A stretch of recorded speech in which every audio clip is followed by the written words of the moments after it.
Right,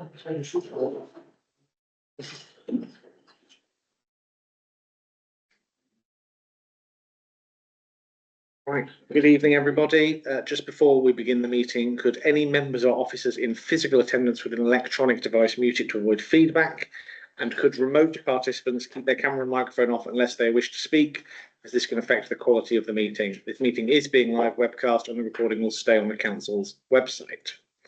So, good evening and welcome to this meeting of the Eastern Area Committee here in Faversham. I'd like to welcome everybody to this hybrid committee meeting, including anyone who is attending remotely.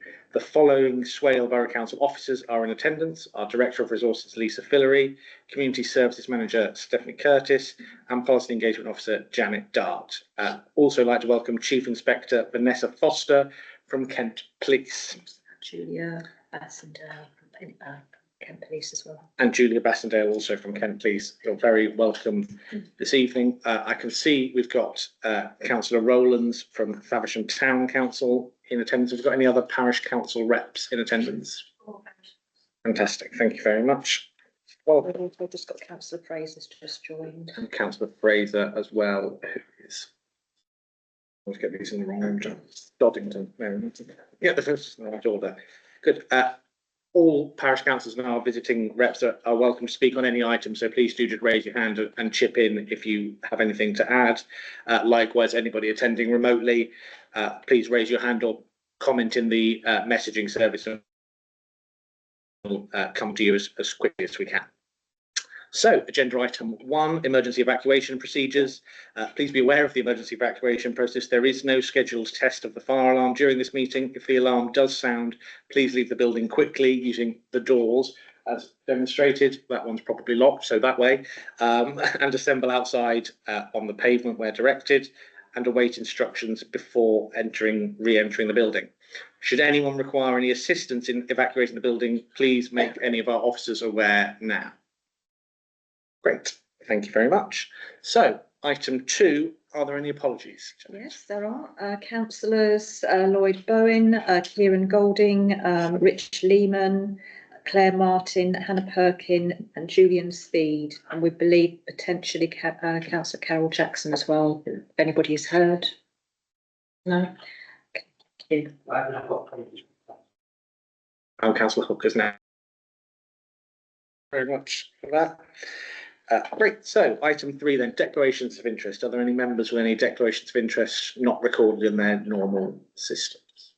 No, fantastic. Moving swiftly on then. Agenda item 4. Do members agree the minutes of the meetings held on 3rd of September 2024, minute numbers 179 to 192 as a correct record? I was going to say, I think it might only have been Councillor Gould and I who were at that one as well. So, yeah, so that's probably best if Councillor Gould proposes. I'm happy to second. That's great. And so we will move on then to item 5, the police update and community safety. So I'm very happy to introduce and hand over to Chief Inspector Vanessa Foster from Kent Police, who will be giving an update on policing in the area. Vanessa.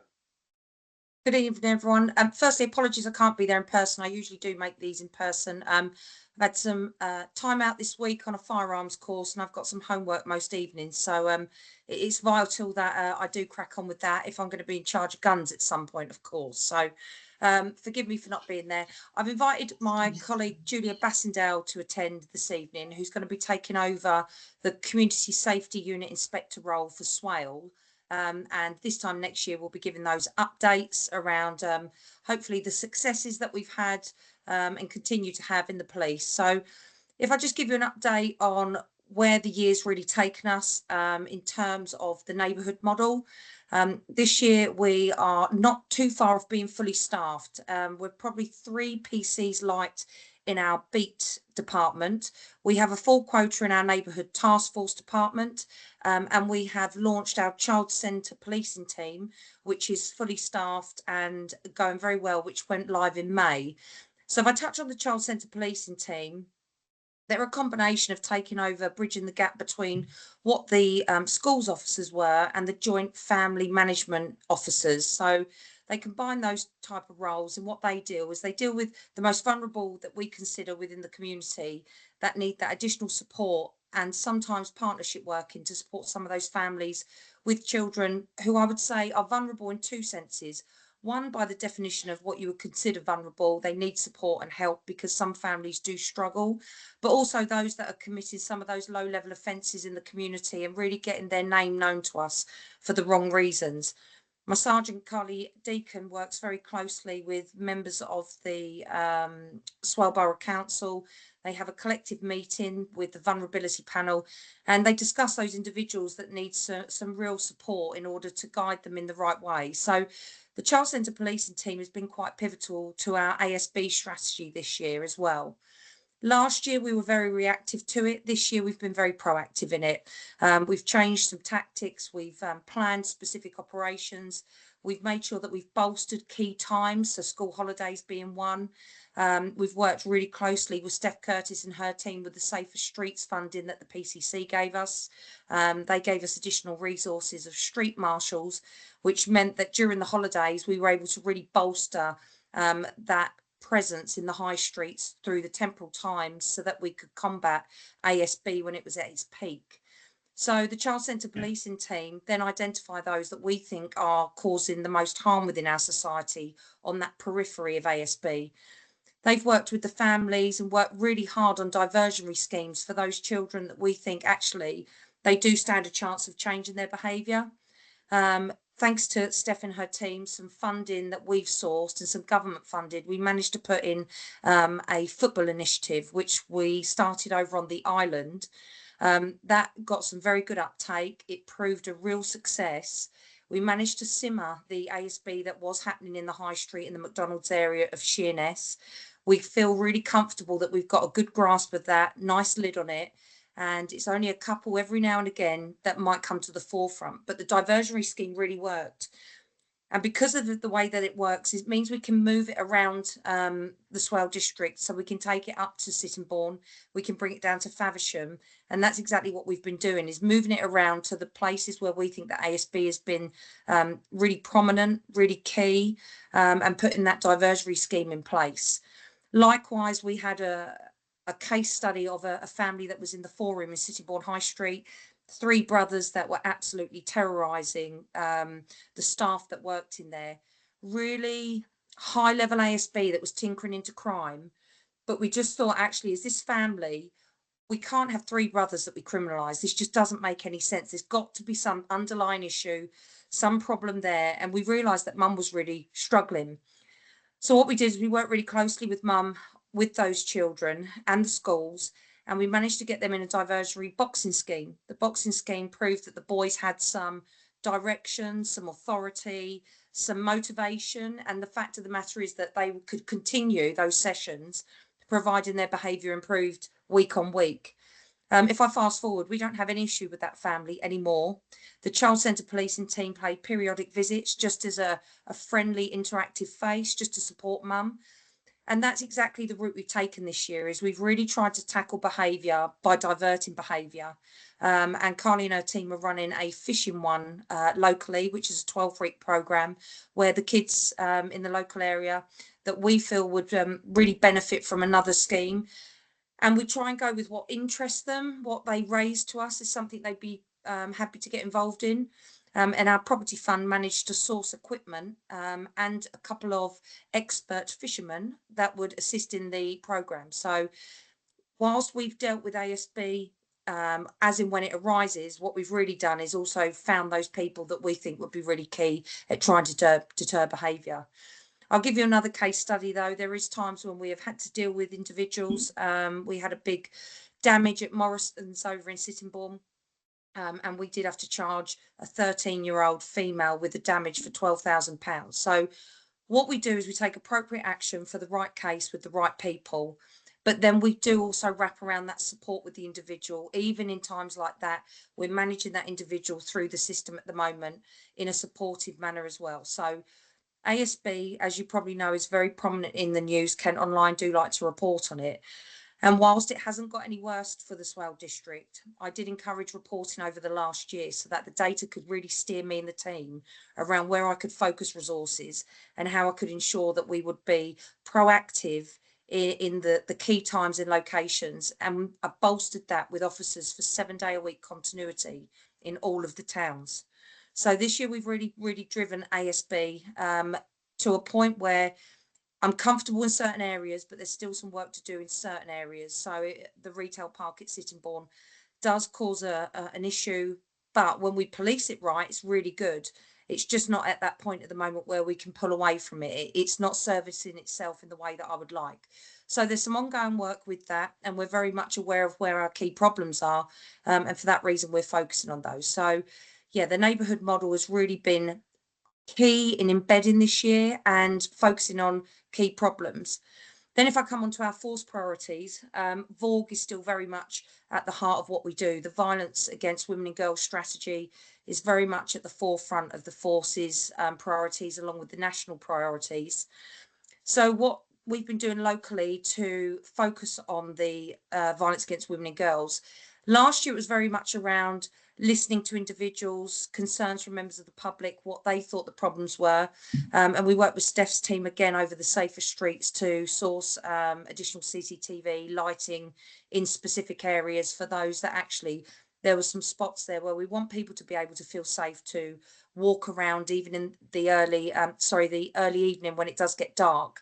It's really key that members of the community feel safe and that we've listened to concerns, and luckily enough we did have the funding which could bridge the gaps so that we could make sure that people were heard, and then we responded, and that's really key. But what we've done in the last 4 months is really look at who is harming individuals in our community and focused on our outstanding domestic violence suspects. There's been a real drive from myself locally to make sure that those people are not left outstanding for too long to repeat behaviour. And I've had a massive drive on bringing those suspects into custody quickly, safeguarding victims against those suspects, and making sure that we're taking the appropriate action when we attend those calls, and likewise how we put that wraparound care with not just our department, but looking at partners, brilliant agencies such as Statida, who can help support those victims and hopefully divert them away from those relationships. But my key involvement here is about getting those offenders in custody as quickly as possible and answering for those crimes, so that we don't escalate that into sadly something more sinister, because the majority of any murders in the community would usually stem from a domestic violence situation. So of course, that's been a massive priority for the force, but one for me locally, and that's really where we focused our attention. I'll just touch on a new model that has been brought into play in the last 4 months. It's a national intelligence model whereby we are targeting the most prevalent places in the community and priority nominals which are causing the most harm within our community. So we make sure that we look at the intelligence and data around those that are committing crime, and likewise those areas within our community which is a repeat hotspot. I do that along with the Community Safety Unit Inspector. We look at the data, we listen to the surveys we put out, we talk to the beat officers around the problems that they face, and then what we do is we create taskings appropriate so that all officers at Swale and our tactical operations and anybody that crosses our border can make sure that they go and target those individuals and locations and submit intelligence around what they find when they do that. So we are pretty much hassling our most known suspects to the point of actually they actually say that we harass them. Well, good, we will harass criminals, and that's exactly what we will go and do. So if they don't like it, stop committing crime, and that's exactly the message that we give to them. So that's been a fantastic model. The officers are finding their proactive feet in society and really starting to look at how they police. We've been reactive for quite a number of years, but we're now really turning back to the policing model, which I knew when I joined, is about actually let's really go out there and disrupt them. And our local officers are doing that very well currently. I'll just touch on violent crime. We're 6% down on the rolling year, so violent crime's come down. I like to say that in Swale, violent crime isn't necessarily a massive concern for myself. It's usually those that are known to each other. And when I say that, perhaps those that are in debt to each other for another crime are those that commit crime on each other. So if we say about unprovoked attacks in Swale, they're very minimal. it's quite a safe environment for people to just go about their daily business. I'm really comfortable with where our violent crime is this year, and to say that it is really those that are known to each other that commit the violent crime. And I'll end on a real high with some shoplifting statistics that for this rolling year, we are 300 crimes down less than last year. We really focused attention on those in the ASB world and those that commit the shopliftings. The shopliftings lend to the ASB can lend to the shopliftings. We have actually got an extra 10% charge rate on the rolling year last year. We're at 37%. We are the top in the county for dealing with shoplifters currently.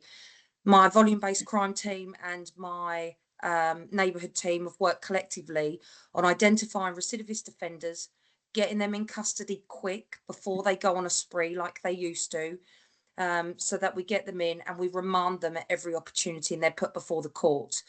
9 times out of 10, those people are then in custody for at least 2 weeks to a month, which does give a bit of respite for the community. But then when they come back out, we already have that update from the prison release, and we're paying them early visits. We're going back to the locations where they might repeat offend again, and then we're just catching them at the earliest opportunity. So if I give you an example of an individual from last year, they were shoplifting about 11, 12 times before we caught up with them. They get about 2 now. So that's how our crime's coming down. We're catching them quicker. We're putting them back before the courts quicker.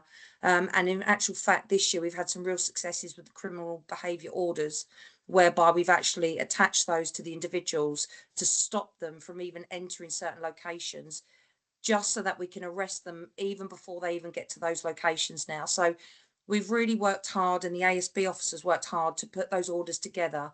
And we have 6 individuals within Swale that have those orders, which says you cannot even go to a location. Majority of those then move. They don't necessarily tend to stay in that area because of that order. Does that deter behaviour, or are they smarter? I don't know. All I know is that they don't come back to Swale to do that because we've made it a really uneasy and difficult place for them to offend.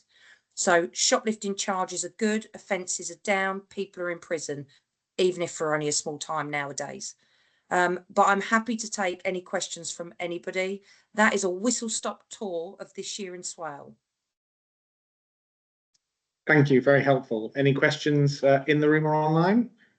Councillor Ben Martin. I'll just check, first of all, the fishing scheme, that's not Fishfest, is it? Yes, it is. I will therefore declare an interest it's funded from social value at Golding Homes. Very good. That's presumably on your register of interest as your employer, but yeah, very good. Good to be transparent. Yeah. The only bit from me really question mine, there's a lot of mention about the Safer Streets funding, that didn't come to the Senate environment for various reasons. You have this end as opposed to the rest of the borough. Could someone repeat that? Sorry, I couldn't quite hear it at the back and it froze partway too. So the Safer Streets funding, which, as you rightly point out, did a lot of good in the city of Monosheppey, obviously didn't come to Faversham or our villages in the east of the borough, where this committee represents. So we're just wondering kind of if there's going to be another round when we might get a look in on that particular project. So Faversham is, when I give the major updates, that they're very collective. Yes, I highlight a little bit more in Sittingbourne and Sheppey because that's where the problems are.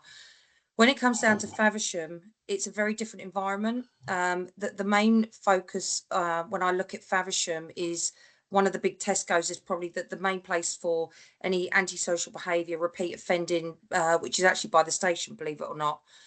But it doesn't lend to the same type of data or issues like some of the other areas.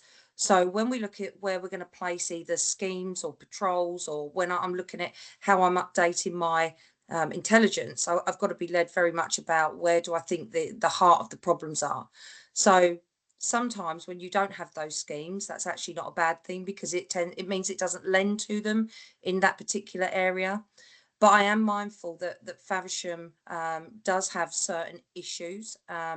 We had the round robins of certain little breaks, and we have little shed breaks, but those type of things can be easily deterred with safety advice. We can look at the potential nominals that we have that have been released from prison. Usually it's on a prison release, and we're very quick to deal with issues like that. But Faversham for me is one of the more comfortable parts of the district for crime. Understood. I'm not sure that's everyone's lived experience, but that's absolutely fine. We will carry on around the room. We've got Councillor Rowlands. Yeah, hi, thank you, Chief Inspector. That was an excellent presentation. It's excellent to hear about the work that you've done throughout the year, especially in Swale and especially around work you've done against violence for women and girls. As has been previously mentioned, the Safer Street funding did come to Faversham, and while I understand what you're saying, that Faversham may not be as much of a highlighted issue as Sittingbourne and Shepley are, the residents I speak to on a daily basis do feel that the rise of antisocial behaviour is becoming a higher issue. Now, while we do appreciate that actually the move of actually bringing more people within the Faversham areas, I'm aware that PC Tannen is actually getting some extra officers with him, and PC Morris has moved to a new role within community liaison. That's exciting news to actually know about and actually to be working with. But when we speak to the residents in town, what we're hearing is that the antisocial behaviour is rising, and it's not just the Tesco's, it's not just the station, it's about the town centre, it's about Rising Wood, it's around different areas. And although I know our hands are tied with the Safer Street fundings that came from the Police and Crime Commissioner, it would be interesting to know, I think, for us as councillors in the local area, whereabouts Kent Police are going to be building within the next year or so within Faversham, and what support we could offer residents that are suffering from antisocial behaviour issues. Yeah, so firstly, your beat officers, yes, Gary Morris has moved on. He's been replaced by Jez Chitham. He's an exceptional officer. It was right that we replaced Gary, who I know is very popular with everybody, with an exceptional officer to follow in his footsteps, because that's really key.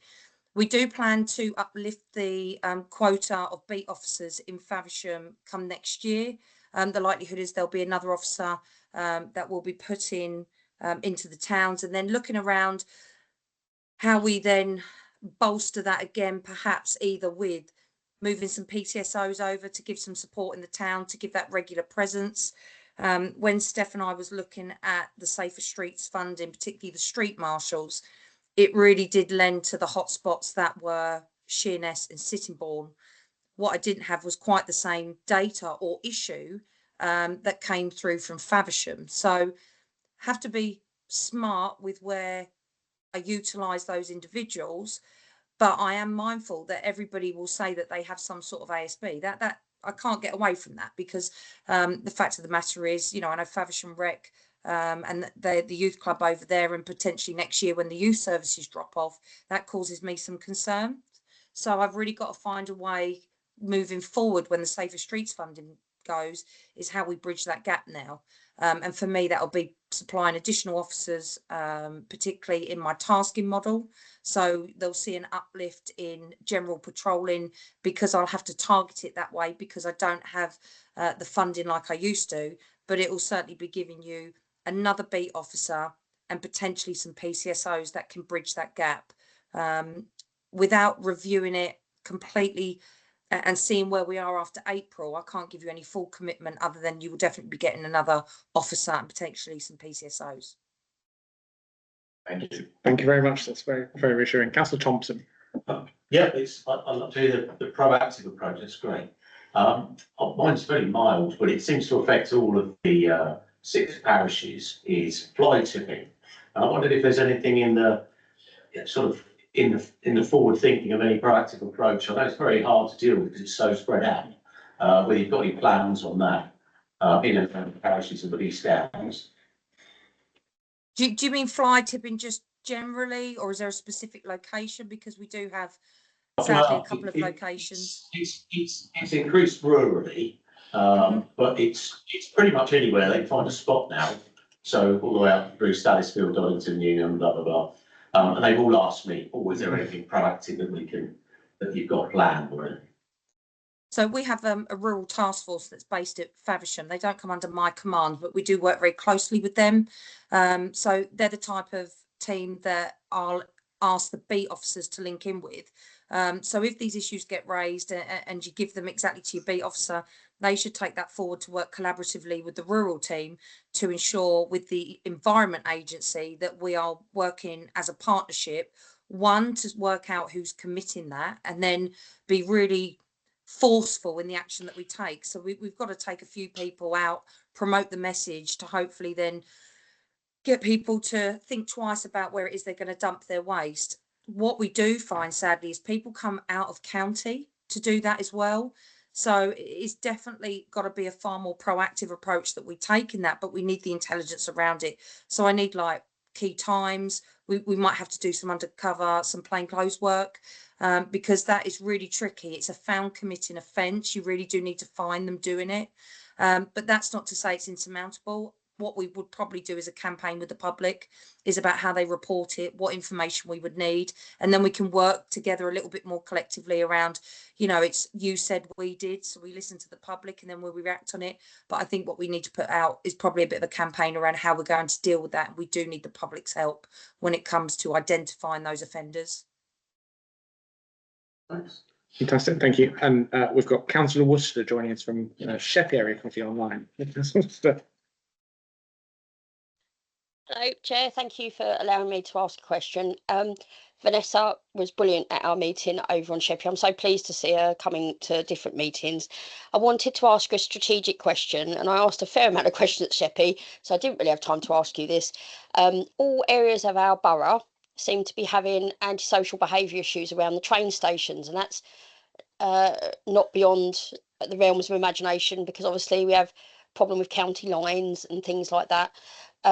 What I'd really like to know is if there is any mileage in bringing in British Transport Police to specific location meetings. We used to have them. We had one for Thistle Hill on the island, where lots of agencies had input into specific locations that were highlighted for antisocial behaviour and low-level crime.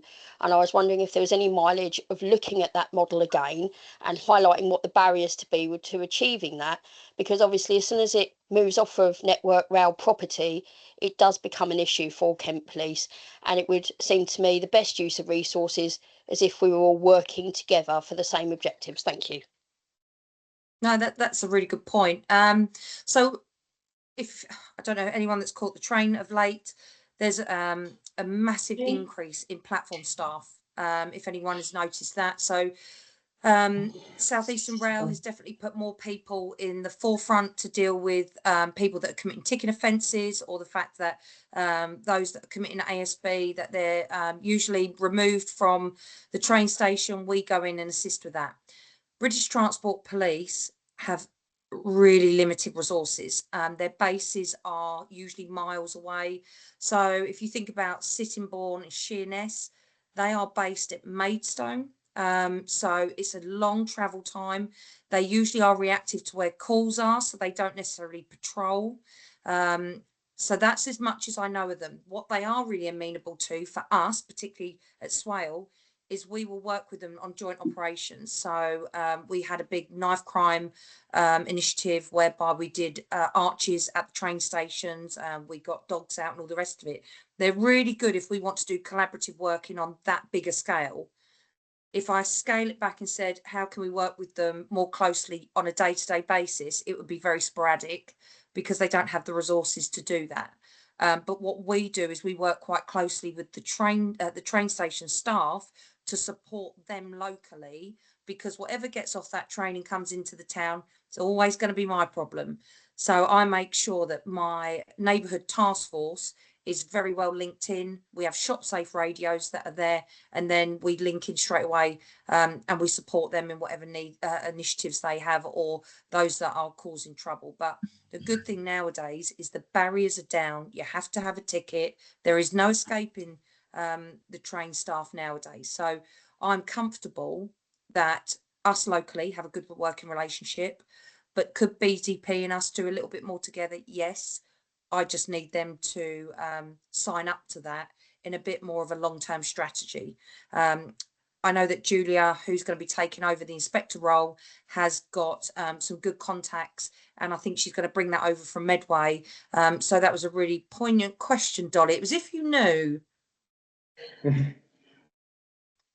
No, it was just where you were heading the other night. You gave me the pointers, and I thought, do you know what? It's a question that affects the whole of the borough, so I've kind of whipped up here just to make sure. And I'm sure if you look around the room, my Faversham and Sittingbourne colleagues will absolutely agree with me. Violence against women and girls is everybody's problem, and you deserve the support from BTP if that can possibly be arranged, can't it? No, look, I appreciate the sentiment. I think you're right. I think it's a great point. I don't always have all the ideas and all the answers. So having someone like Julia come over with some fresh eyes on some of these issues that you raise, I think is going to be really good for the district. So yeah, it's a good question. Thank you, Dolly. Thank you. Anybody else in the room or online? I can't see any more. Sorry, I was Steph. just going to add, and then probably takes me to my slide Yeah. actually, so I might turn my chair around actually, because I've got a presentation in a minute, it might. Yeah, see you. Just in relation to the Safer Streets funding, I know there was obviously frustrations from you guys sort of in this area about how that funding sort of allocated and it ultimately was the PCC's decision. The Safer Streets initiative was a previous government initiative, so we're not aware at the moment that it will continue in the way that it was. We know that policing and ASB is a priority for the new government, so I'm fingers crossed hopeful that there may be something similar. Again, previously, because I think it's for Safer Streets 5 that we had the funding for Sheppey and Sheerness, so it took a while for it to end up sort of covering Swale. So I think we'll just have to sort of watch the space with that. The Community Safety Partnership, which I'm going to talk about on my slides, is basically a collection of different agencies, including the Borough Council, working together across a collection of different priorities. As part of our work for that, we do get a very small pot of funding from the Police and Crime Commissioner, and there's lots of bits and pieces we've funded this year that have included covering Swale, but again, I'm conscious with that money, with whatever, I'm conscious whatever money we have next year or we have the opportunity to bid for, that we do make sure that Faversham sort of is supported by that, it isn't just the village. So we want to bring up my slide now, and just cover that. Do you want to see if Vanessa wants to go now or? Yeah, so we're moving on within item 5 to the community safety update from our community services manager. So thank you very much to our colleagues from Kent Police for joining us this evening. You're welcome to stay, but you absolutely don't have to. And we will move on to the rest of the slide. Thank you very much. Thank you very much, everyone. Thanks, Steph. See you later. Slides quite quick. Yes, the Community Safety Partnership is a statutory partnership of which Swale Borough Council, Kent Police, Kent Fire, Probation, health agencies collectively meet together. Each year we create a community safety plan that sets out what our priorities for the year are going to be and how we're going to go about addressing them. The process of refreshing them has started around now, so we are consulting with elected members through the area committees to kind of work out what we think the priorities should be. And then the Community Safety Partnership will meet in January to confirm what they should be. So we do have a survey open at the moment. The link's probably not the easiest to write down, but Janet will circulate it for everybody. But we're basically just asking what the top 3 priorities are for each of you in terms of community safety issues. Just for reference, our current Community Safety Partnership priorities are tackling domestic abuse, and that's from the range from sort of understanding what services are in the borough for victims, for survivors, for their families, for perpetrators, promoting them, identifying if there are any gaps, tackling crime and serious violence, so again, working with the police on hotspot locations, the same for antisocial behaviour and supporting vulnerable people.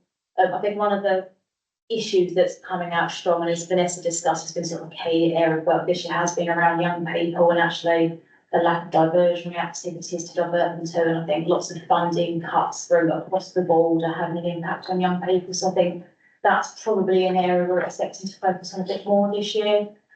I've talked about yeah, ultimately there is a survey, so if you're happy to go on to that and then your feedback with your top priorities are for sort of the areas that you cover, then that would be appreciated. Thank you very much, Steph. And so if we circulate that to all members and all of our visiting colleagues, that'd be great. Councillor Rowlands. Can I ask about the survey? When we started the area committees last week, literally it was just being sort of circulated for those sort of area committees. Can I just say from personal point of view, Faversham, the 3rd of January is a really early date, because this would come to our community committee, for example, which because how the dates actually sit in December means that won't sit until late January. Oh, okay. So we're writing to Swale around that social behaviour around where this actually sits. So we'd be more than happy to fit it into this survey, but we would need council committee to do that. The next time that committee sits is the end of January.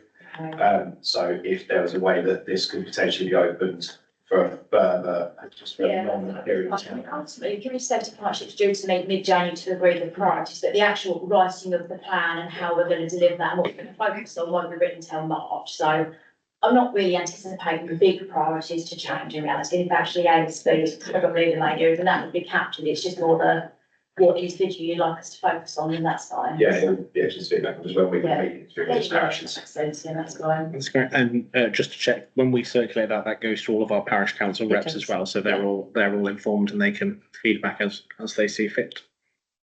Great. So then moving on to agenda item 6, also Steph, presenting this next item on empowering you in Swale. So empowering you in Swale is a new strategy that we as the council are currently developing.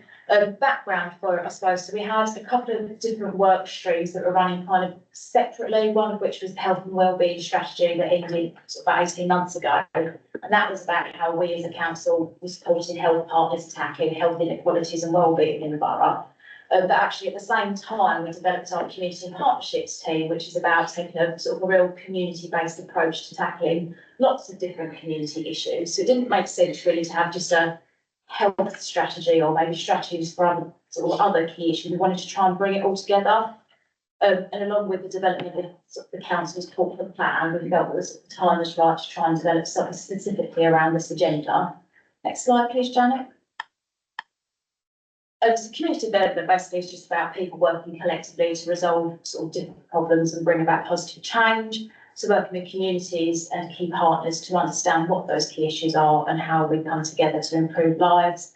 So yes, the empowering you strategy is basically about identifying what those key challenges are and how we collectively want to resolve them. Next slide, please. So we've been out to consultation on what the key priorities for that strategy should be, and we've been trying to capture feedback on whether they're the right priorities, whether there's any key issues that we haven't mentioned that should be mentioned, and actually what services and activities sort of all elected members and parishes and other sort of members of the public are aware of that can contribute to those. And then we will be writing the strategy up kind of off the back of that. We didn't want to come out with a complete strategy when actually this is very much meant to be community led.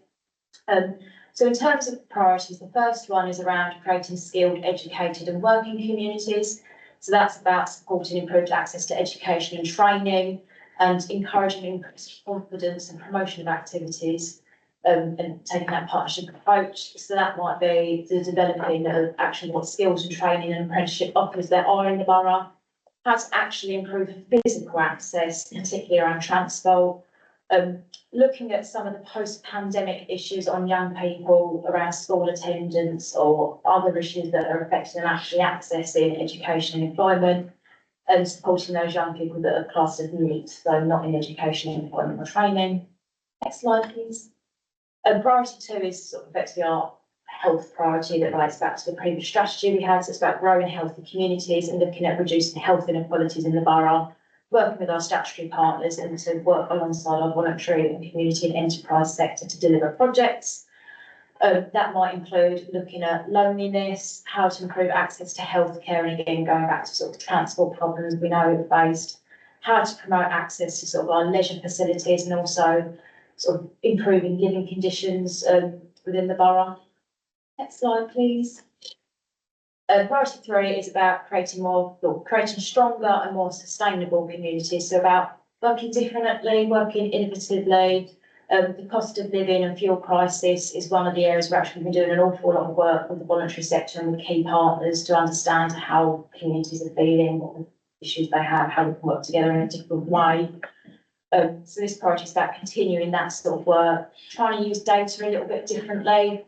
A lot of work around raising awareness and information sharing about what services there are, and how to build and develop the voluntary community and enterprise sector to make them more sustainable.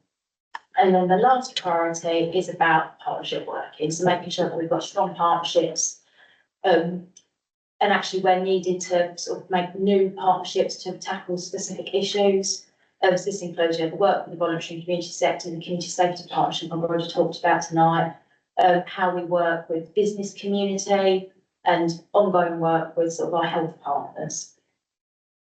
Next slide, please. I mean, that was all quite a quick whistle-stop tour of what those were, but effectively what I wanted to do tonight, because I think there's not so many of us who maybe just did a sort of one big group, was to just kind of get your feedback really on, do we think those are the correct priorities? Are there any other localised issues you feel should be included?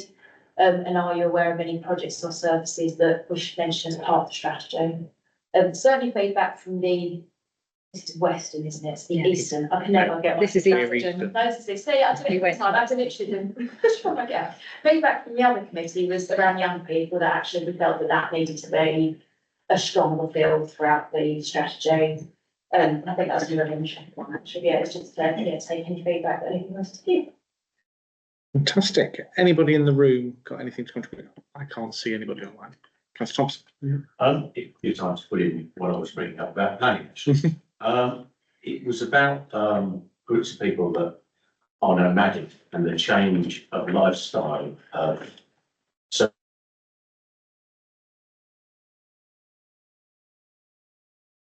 come to light is planning enforcement and understanding the rules around what is nomadic lifestyle. It appears to be very, very grey. So talking to people who are nomadic, they're confused. The planning authority seems confused. The enforcement authority seems confused. And I think now's a really good time, especially with the new government, to try and tackle that issue. And also there's an increased area of professional people called van lifers that have nowhere to go. So, so something needs to be sort of created for that environment, and it's an increasing group of people. So how can we, look at that, try and understand it, and then can we get involved in it somehow to get all parties involved to discuss the issues really? That's come to light with 3 of my different parish councils who are very frustrated about enforcement. But then on the other side of the coin, I've had, people who are nomadic very frustrated with not understanding it. Yeah. And there was only a review from the 1968 laws in 2015, but it's very vague again. So if that's something we could look at, Yeah, that's something I've flagged before, but it's certainly something we can have a look at. yeah. Anybody else there? Councillor Owens? Go back, keep talking. This is excellent. Priorities seems spot on. Just from a voucher point of view, especially on point 3 and questions, are any specific project services. So we've agreed on getting voucher. We've got something with the voucher community networking group. Yeah. That are a great organisation. Is all of our local organisations that. Also, we're just in the process of the town council setting all up for youth providers as well, to get all youth providers in the room at the same time. That will be organised by the town council, but not run by the town council, because we don't know how to run your provision, whereas the organisations do. So when that goes on, I'll pass the information on to the chair as a council chair as well, just to be able to build that into the structure. Yeah, no, we're definitely already linking with the sort of community network already, but on the road, sort of the youth version effectively being. Yeah, it is not starting to build it's really fine. Councillor Martin. Priorities are generally in the right place. If we're looking at cost of living, it's how we utilise the policy and practice and ensure projects to push that forward effectively with all the housing associations that have stock in the area. It's also whether or not we can get a data sharing agreement with either South East Water or UK Power Networks.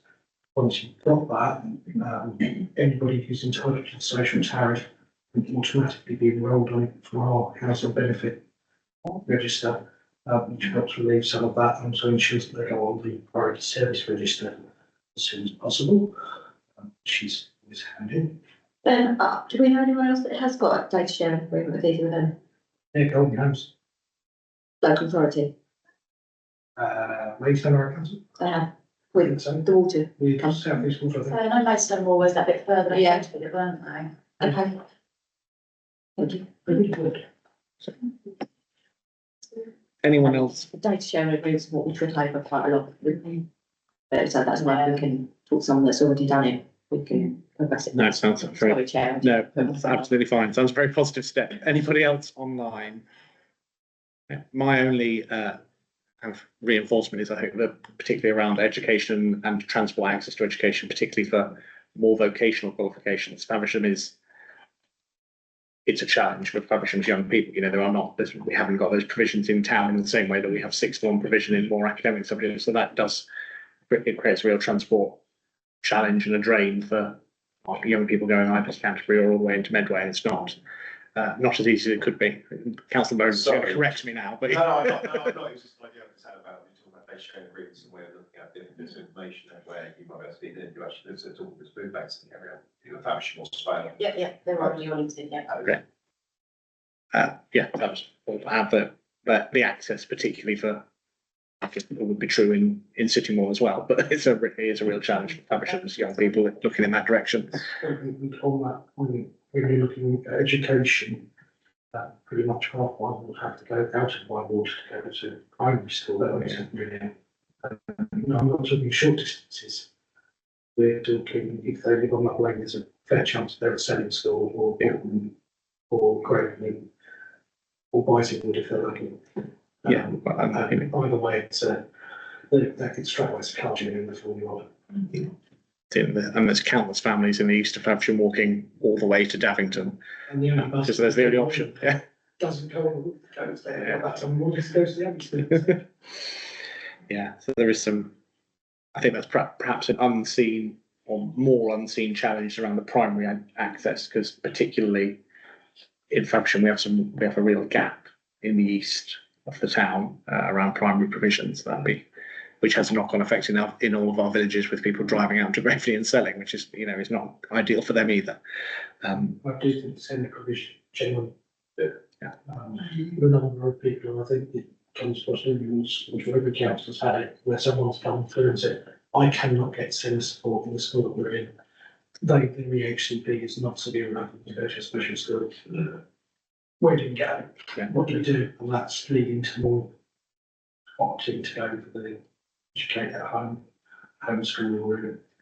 And it's not necessarily people that should be homeschooling all the time. Yeah, I think that's a really useful extra point around the that provision. Anything else for anybody online on this empowering you in Swale item? Time to do the next steps. Oh, yeah. Sorry, we jumped right in. No, kind of covered it in one sentence. Yes, we've done the public consultation already. We've been doing the rounds of the area committees. So I think the last one's this week. And then we're in the process of actually drafting the physical strategy that's due to go to Community and Leisure Committee in March for sign off. And then once that's done, it'll all be sort of cascade around and you can see what we're actually having. Fantastic. Look forward to it. So thank you very much, Steph. Again, you're welcome to stay, but under no obligation to do so. Thank you very much. So we should move on to item 7, the Animate Arts Company. So I'm very happy to introduce Jo Dar, the Artistic Director from Animate Arts Company. She's going to talk a little bit about their work. You. I'm going to move over here because that seems Wherever a you great go. place to sit. Hello, everyone. Probably feeling a bit tangent compared to your normal items, but it does link, I think, having heard what's been said already this evening. I'm Jo Dar. I run a not-for-profit organisation, Animate Arts. I've been running it for 22 years. But I'm based actually here in this building, have an office here, but my work goes across Swale, Kent, beyond London, wherever. It's a participatory arts company, and by that I mean that we do art projects that engage people to participate in the artwork itself. We do that quite meaningfully, with a lot of joy, and lots of intention. We've got a team of artists, they're all professional, they all have different specialisms from dance to visual arts. And we're also award winning, got an award this year nationally, so that's really great. But the main thing is that we engage our communities in the work that we're creating. We're not just making work for the sake of making work, we're actually asking people to make with us. So we're working with schools, a lot of primary schools particularly. We're working with groups that may have, clients with dementia and getting them to engage in creative activities, or youth clubs. I think you're talking about youth provision, families. We're going to do loads of work with families.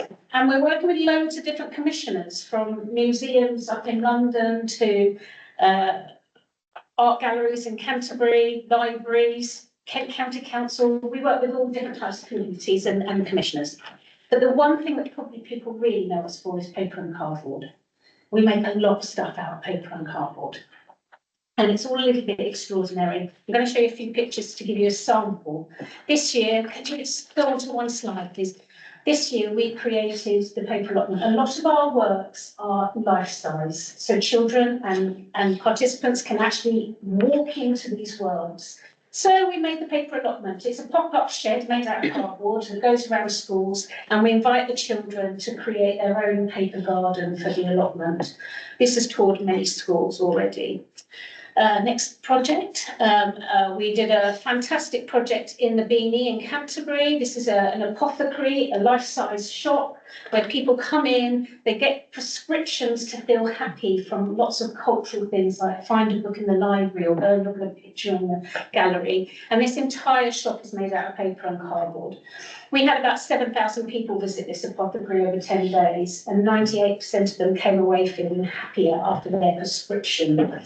So we do these kind of projects in community spaces. Next project is an example. We also make things that might just go out in festivals, street parades. This is actually a costume, this ship. It's actually sitting on the performer's body. He wanders down the high street as part of parades.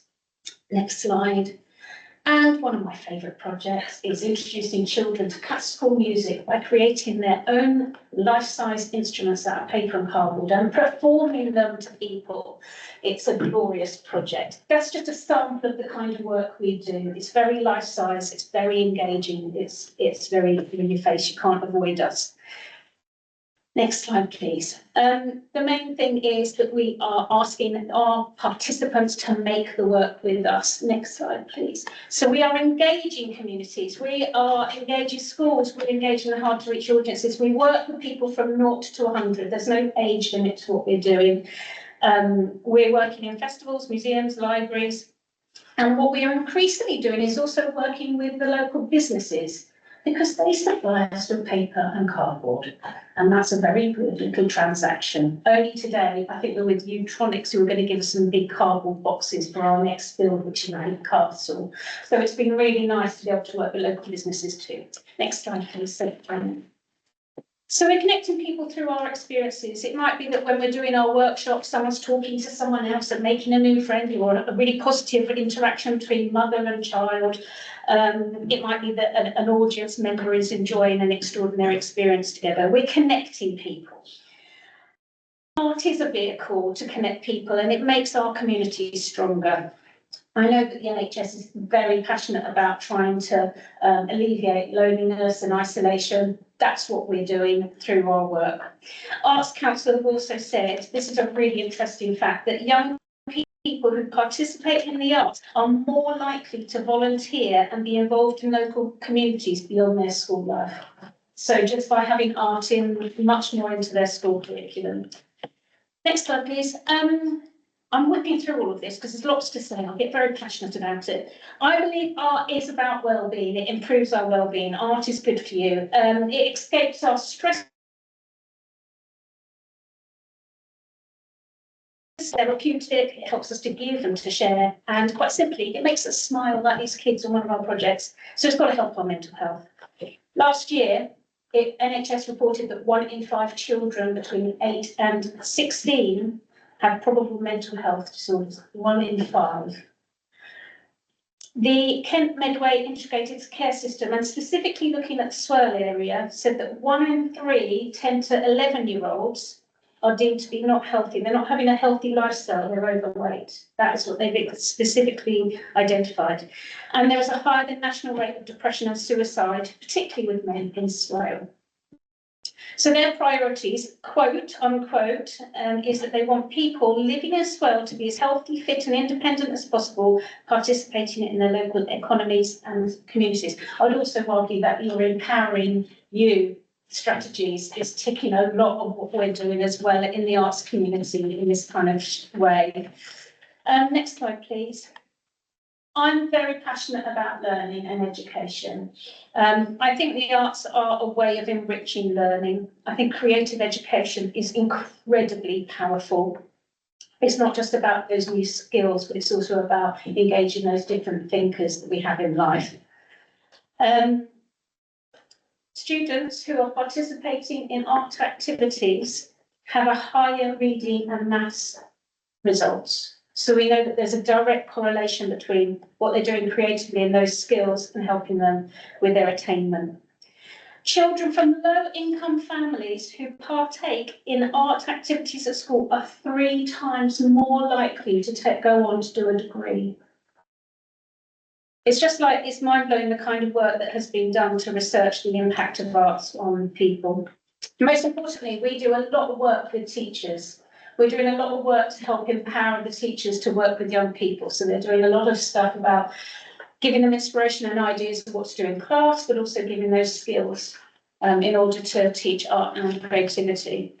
Next slide, please. In the World Economic Forum, I've been tracking this for quite a few years. Creativity is in the top 10 skills for new jobs of the future. It has never left the top 10 and it's still up there currently. I'm sure we can probably all identify with a lot of these skills in the roles that we're doing. But I think that there is fundamentally a bit of a flaw in our education system at the moment, and it has been for the last few years, that arts are being devalued and they are being squeezed out of the curriculum. There is absolutely no denying that.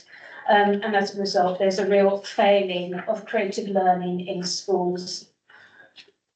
I've seen that over 22 years. I can vouch for that personally. Thank you. Next slide. But I think creativity really does make a difference. I'm sure creativity is inherent in all human beings, and even looking around us today, I'm sure there's some readers and idea generators amongst us. There's some builders and the shapers to build the societies that we need, and digital programmers, gamers and technology wizards. And there are the speakers and the producers and the directors that are making things happen. So creative skills are incredibly important. I was involved in a bit of a consultation a couple of years ago, and it was a Swale Youth Voice consultation. And we asked many young people across Swale what their thoughts were about arts and culture. And I can tell you it was pretty damning. They couldn't find much to do and they didn't know where to go in order to do art. And there was no signposting at all for arts from their point of view. I would argue there's very little in the area as well.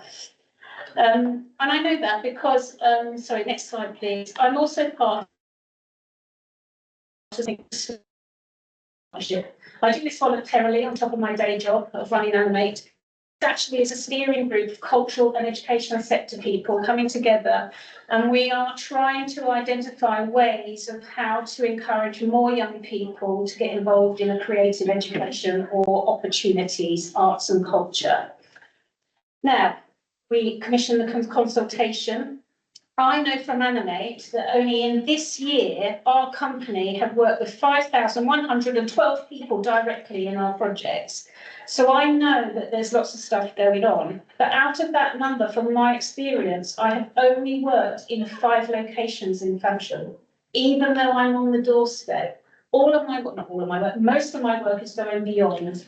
I'm doing a lot of work in London. There's just nothing happening on the doorstep to engage the arts with young people that I'm finding. Hence why I sit on the Cultural Education Partnership, because I'm very passionate about trying to make more happen. As part of the Swale Cultural Education Partnership, there is also a strand of work called the Swale Creative Schools Network. It's not a very glamorous title, but it says what it does on the tin. And we are asking or bringing together local teachers from Swale who are interested in getting their pupils more engaged in the arts and culture, whether that's in their classroom or even wider in the community. I started that 2 years ago and I only had 8 teachers when I inherited it. We now have 45 Swale schools who are part of that network trying to access support towards that goal. They are all passionate. I think there's about 70 teachers in total who want to have that support.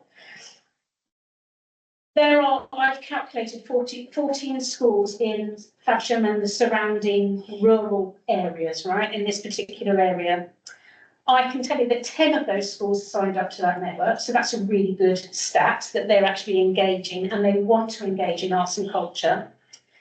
Many of those schools I've worked with on fully funded projects, so they've absolutely taken the bait and taken anything that they can do to do art and culture. However, only one school out of all of those 14 schools has managed to find any budget to pay for an arts organisation like Animate to go in and work with them. One school out of 14. I think that says a lot that they do not have the budget to do arts and culture, even though we know statistically it's a really important thing for children's education and the wider community. So I thought I would bring you this very important message that they need some support, or I need to help them to get more signposting and joining up the dots between services, the schools and the arts and culture sector. So my final little plea to you is this. I have funding in place for the Swale Teachers Network to continue to the end of this academic year. After that, there is no money in order for it to keep on going. It doesn't cost that much, it's just a bit of my time in order to run it, but it supports 70 teachers to work with all those children afterwards. If I'm not doing that, that network's going to fall apart and there'll no longer be any support for those teachers. If anyone can signpost me to any funding that might support that, please let me know. I'm also going to be taking the paper allotment on tour. I'm currently in the middle of an Arts Council application in order to make that go around schools in Swale, because it has only toured London schools. I want to tour it on my doorstep to the schools around here. Again, if anyone has any ways of joining up the dots to make that happen, I'd be really open to conversations. The Swale Education Partnership. We would warmly welcome someone to come onto the steering group from local authority to support that and give some bit of information from your point of view to support that network. And we're looking at doing other programmes like doing a pilot for arts, a children's arts festival. So we would really welcome any signposting of partners who might want to get involved. I wonder whether there's a conversation with the Empowering You with that festival as well. Just to say I'm here and I just wanted to connect with you all. So please keep an eye out for anything that we're doing. And if you think of anything that you can connect me with, please be in touch. I think there's some contact details on the last slide, but I'm sure, Janet, you wouldn't mind passing on details after this meeting. And as it's Christmas, I also brought you all presents. So there's some nice postcards of our work. So please take a present home with you this evening. And thank you for letting me come and ransack you about how important art is in society. So thank you. No, thank you very much. Very, very interesting. Has anybody got any questions, suggestions, feedback? Also, we'll start with Councillor Thompson. Okay. I'm really intrigued. Something that's come up with previous constituencies is loss, child loss, and we were doing a bit of chatting about it, and we feel that they may be able to not feel isolated. Basically, the three scenarios have lost their mums, and they want to know how to deal with it. And we thought, well, maybe with some creativity and linking up, rather than being at school, because what they're pointing is they don't want to do it at school. So, is there something within your creative group that could deal with loss? So like death cafes. I don't see why not. I think it's just about having those conversations with the right type of artists that have those kind of sensitive skills to facilitate those kind of activities. And then, where can that happen and how do we connect with those audiences? Exactly. It was how do we put, because they're not that many. No. How do we get them together for them to understand that they won't be isolated? When I speak to each one, they just feel they're alone. No one else got this. I don't want to talk about it at school. They don't understand. Is that connected with hospices? No, it's not. It's just really unfortunate suicide scenarios that have ended up quite close together. Yeah. And each of the children have found it very hard to deal with it. The dad doesn't know. The dads haven't sort of focused and not focused, but they're finding it hard to deal with it themselves. So, but one thing that we were chatting about was creativity tends to allow them to facilitate that or communicate it. So, absolutely. and the other one was we've got a space that we love to centralise anything around art and creativity, but it's not in Swale, unfortunately. But if it means it links a lot of things together, we're very up for that, so. Yeah, tell me about it a bit later. Oh. Yeah, thank you. Thank you very much. Councillor Rowlands. So the organisation to apply for more funding is the Kent Community Foundation. Yes, I'm actually in cahoots with them, so it's Excellent, like, it's great to know. yes. That's not, and also I was going to go on because I'm the mayor of Passion and we have community committee and we have positive view funding that we have each year that's available. Well, I'd love you to come and speak at our community committee to talk about the work you do in Faversham and then actually see how we can work together as well. But Right, well, I know let's- we do some can we great. exchange emails? Right, thank you. That Thanks. sounds marvellous. And my suggestion was, I think we'll probably minute it in the segment when we come to it. But I'm going to propose that the Eastern Area Committee writes to the Community Committee and asks that we nominate from that body somebody to sit on that network for you. That would be fantastic. It won't be any of us in this room, I suspect, but somebody, yeah. Some policies that I know that are being written, I can renew, and we can't keep working in isolation. We need to all be Yeah. talking to each other, so absolutely. Indeed, and the Community Committee at Swale hold those responsibilities, don't they? I think that'd be the appropriate place to write to, so Thank you. we'll put that in the minutes for whatever segment that is. 13? 13, well, we're pre-minuting it for 13 when we get there. Thank you very much. Anybody else got any questions or input? Can't see anything. No, thank you. Sorry? Need a second for that. I probably do need a seconder for that, yes. Ben. Thank you. Oh, yes, and we should probably vote on that as we've agreed. So are we all in favour? Thank you very much. Unanimous. So moving on to everybody's favourite Eastern Area Committee tradition, the flooding tracker. Agenda item 8. Which slightly leaches over into matters arising. But as at the previous area committee, I was tasked to write to Helen Whately and convene a meeting to bring all of the stakeholders together. And Helen's team have very helpfully raised all of these issues with the stakeholders, but have not yet been able to pin down a date to bring the stakeholders together. So we are still working on getting that date in the diary, but when it exists, obviously I will inform you. But I will add into our last action taken list after this meeting that Helen Whately's office have added to our previous nags on all of these issues to the relevant bodies.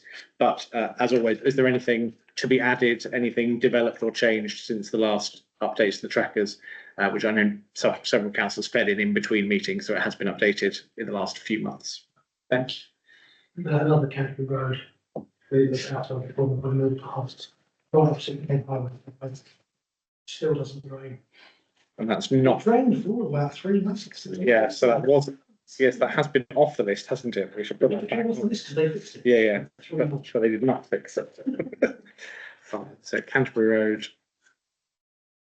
Outside the depot. And has that been reported?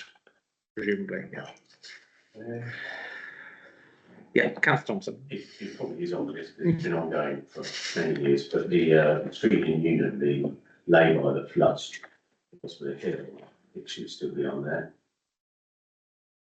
Can't see it, but Okay. so the street in Newnham. Yeah. And it's the lay-by the flood, it is, isn't it? Yeah, it is, yeah, and bottom of Gravel Hill at Stansfield, which should be there, because I'm going to put that also.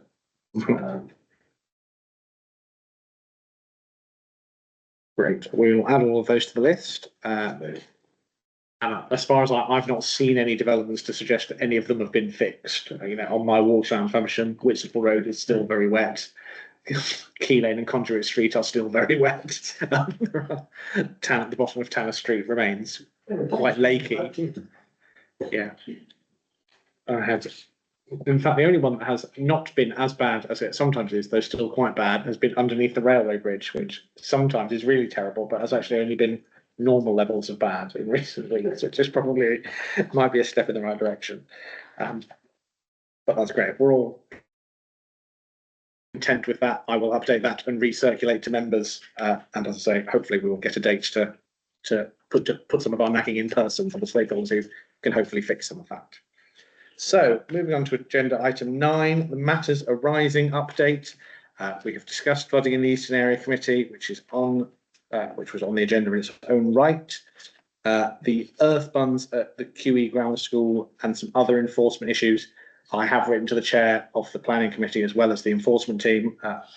I don't believe anything has yet happened, but that has happened. The conservation area review has taken place. We were all, did we vote on that at full council or was that at policy and resources? It was P&R, Yeah. correct? Yeah, that's fine. I was going to say we all, but actually it was only me. So I had voted on that, but it has happened.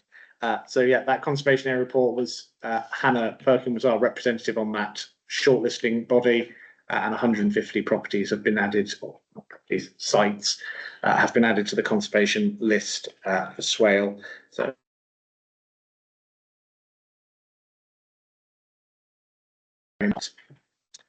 heritage issues updated by the principal heritage officer.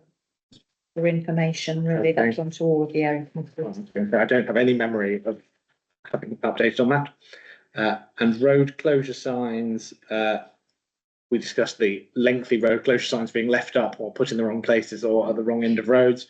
And the JTB have finally agreed to put that on the agenda. So I believe, did that happen on Monday at the last JTB? I think it didn't. So no, I think it's the next JTB it's going on to.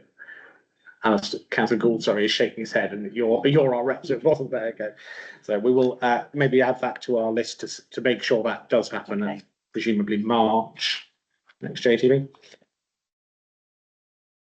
Thanks. Thank you very much. Any other matters arising, Councillor Tomlin? Yeah, I just think I'll ask all that, British, building to land union. Yeah.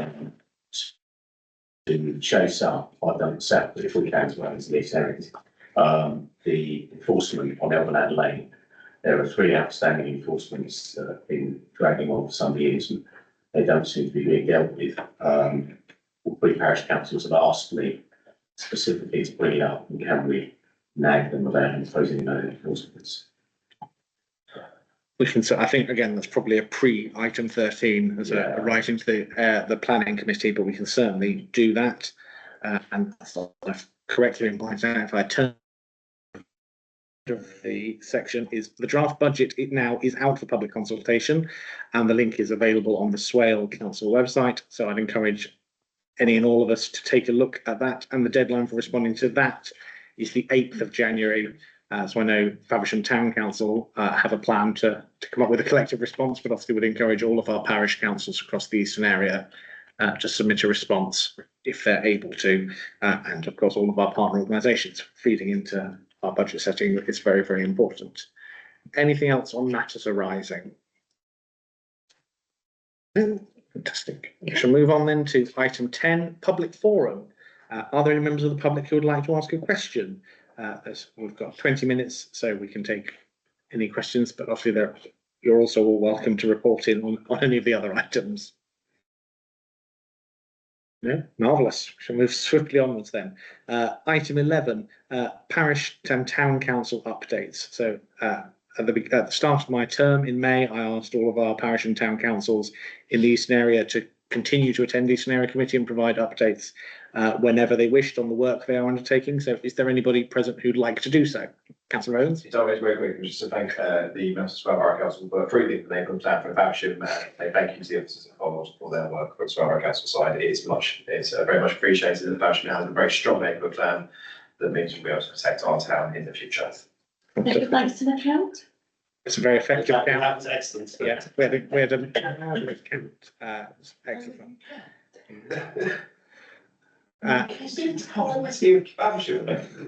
Any other parish council reports? No?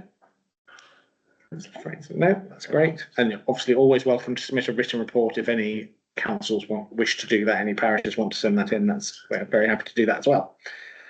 So agenda item 12, local issues to be raised. Anything else? Councillor Owens. So I want to talk about SWEP, if I can. So in Faversham, we're seeing an increased rise of homelessness population, as we are across the entirety of SWEP, I think, and across the UK.